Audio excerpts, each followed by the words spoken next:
All right, everybody, welcome back. Ready for another deep dive. Always. What are we digging into today? Well, this time, we're taking a look at Michael Moore's take on the 2024 election. Okay, yeah, he's never been one to shy away from a bold prediction or two. That's an understatement. Hmm.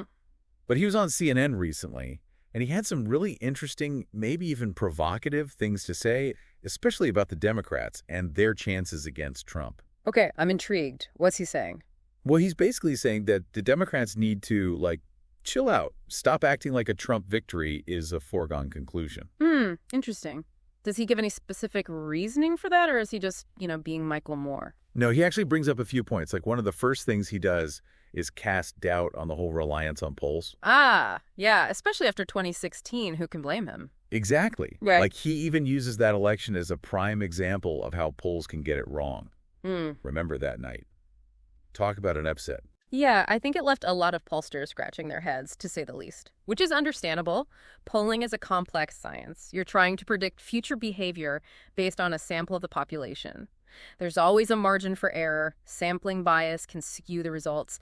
Plus, unforeseen events can completely change the game. Like, you can have the most accurate poll in the world, but if a major scandal drops a week before the election, all bets are off. Right, and that's what makes predicting elections so tricky. But anyway, getting back to Moore, he goes on to say he thinks there's going to be this huge wave of women voters in 2024, especially after Roe v. Wade was overturned. Right, and we've definitely seen some evidence of that, at least in terms of voter registration. There was a noticeable surge in women registering to vote after the Dobbs decision. And Moore definitely seizes on that. He even gets a little cheeky with it. He's like, do you not know any women? Do you not live with a woman? Or trying to really drive that point home. It's classic Michael Moore using humor to highlight what he sees as a blind spot.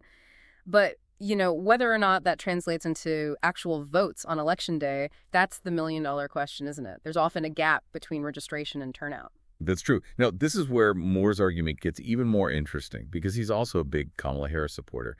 And he argues that on these hot-button issues like abortion, gun control, and climate change issues that are often painted as radical Harris is actually more in line with the average American than people realize. There's that concept of the Overton window, which basically describes the range of policies that are considered acceptable to the mainstream at any given time.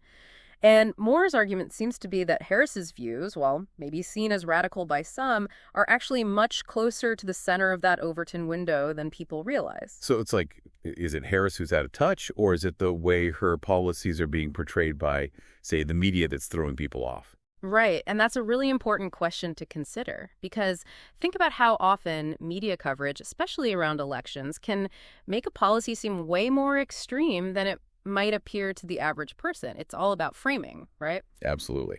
So just to sum up, we've got Michael Moore throwing down some pretty bold predictions saying Trump's not a shoo-in, women voters are going to be a huge factor, and Kamala Harris is actually more in tune with everyday Americans than we might think. And if Moore is right about even some of this, if politicians are misreading the electorate's appetite for maybe more progressive policies, what does that say about the future of, American politics? Is there a potential groundswell of support for ideas that we're just not seeing reflected in the mainstream narrative? These are things worth thinking about as we head into this next election. And more importantly, how does this knowledge or these questions impact how you, the listener, engage in the entire political process? Such a good point. All right, everyone, that's another deep dive in the books. We'll be back soon with more.